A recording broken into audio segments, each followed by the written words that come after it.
All right, guys, so we're going to continue with our narrative writing.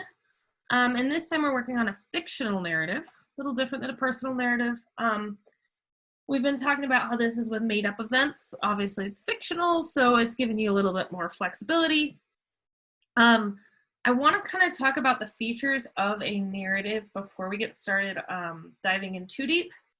Yesterday, we did our introductions. We did a really good job of introducing our characters, setting the scene.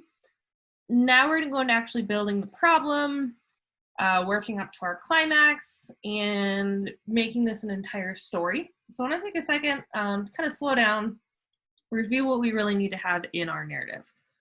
Introduction that sets the scene. Did that yesterday.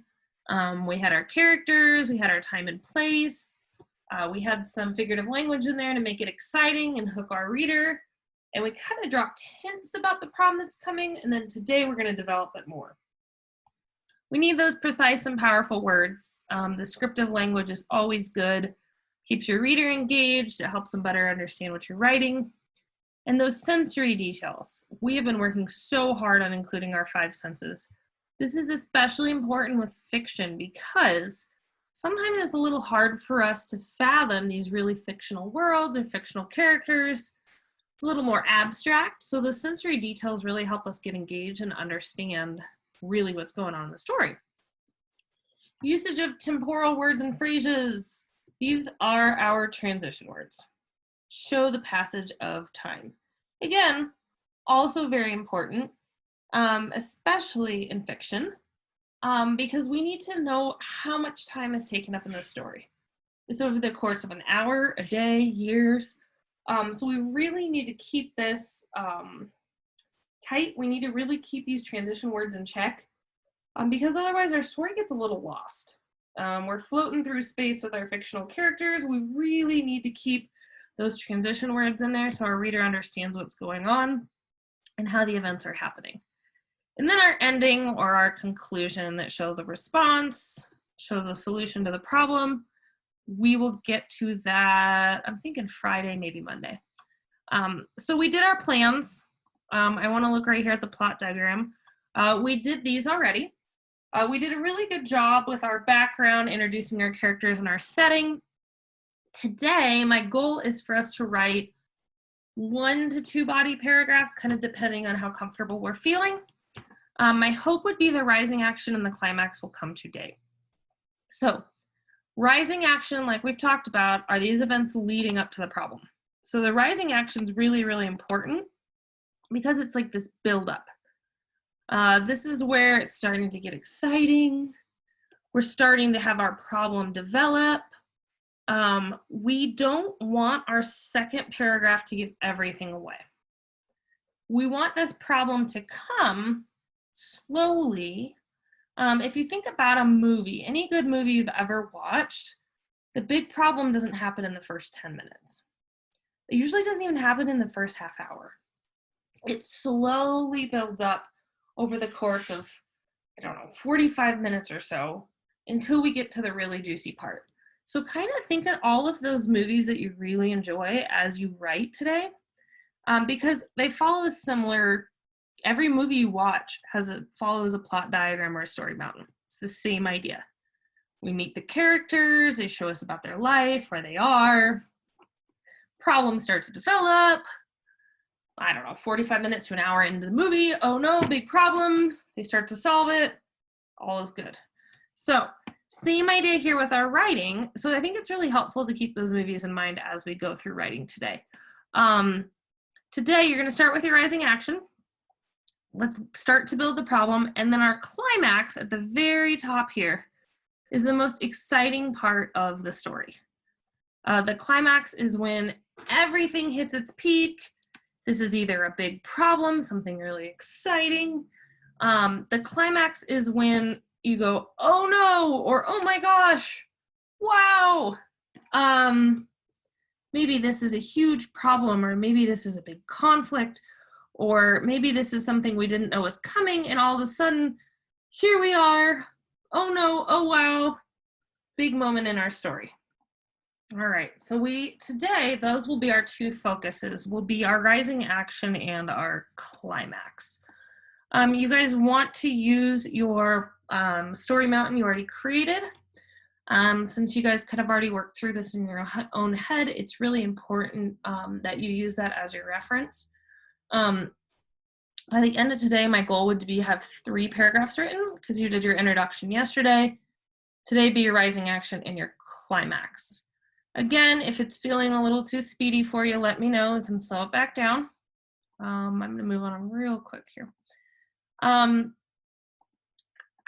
We already did our introduction. Okay, here's what I wanted to do. We really need to tell our events in order. A narrative has to follow some sort of timeline. So I have these transitional words also posted in our presentation today in Google Slides, just to kind of help you keep your time moving in your story. Rather than, well, we went to the park and then we did this and we did that and bouncing all around, this keeps it in order. Well, we went to the park for an hour. Afterwards, we went to the pizza shop. 2 hours later, we blah, blah, blah. And that way you can really keep things in order rather than just having all these random ideas hodgepodge together, which sometimes happens when we get a little bit excited when we write. So please use the transitional word slide. It will really help you keep things in order. I want to read you this example really quick. This is it's very confusing because it really hops around and there's a lack of transition words. So it's really hard to follow. So I want you to think about this.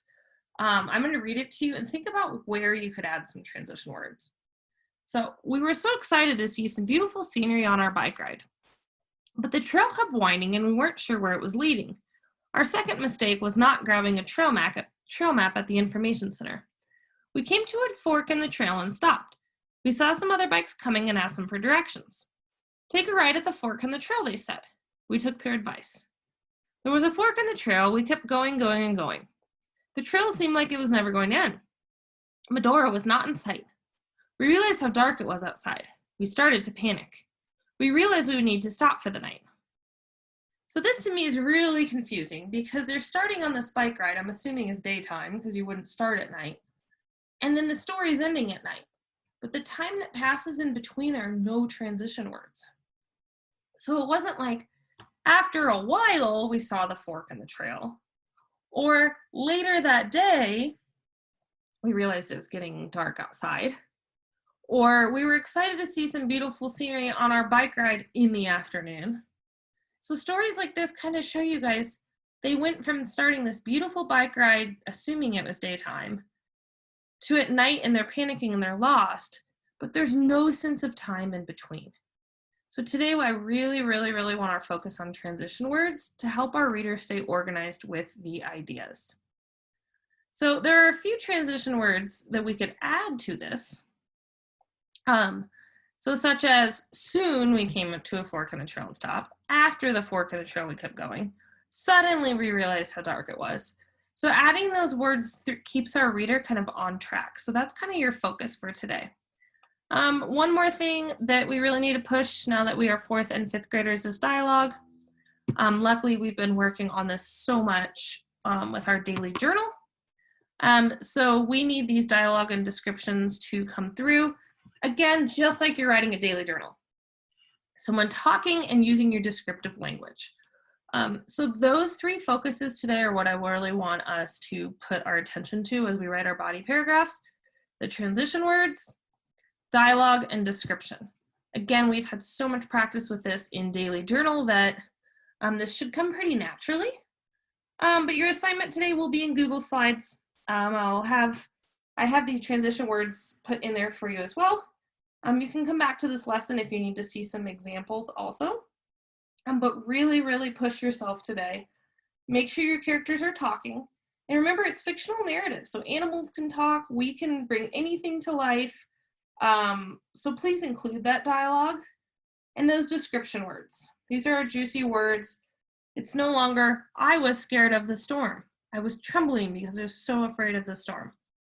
So this is where the 5 senses are really good to include as well. So focus on that today with your body paragraphs. I will have the checklist included to kind of help you guys guide through your writing.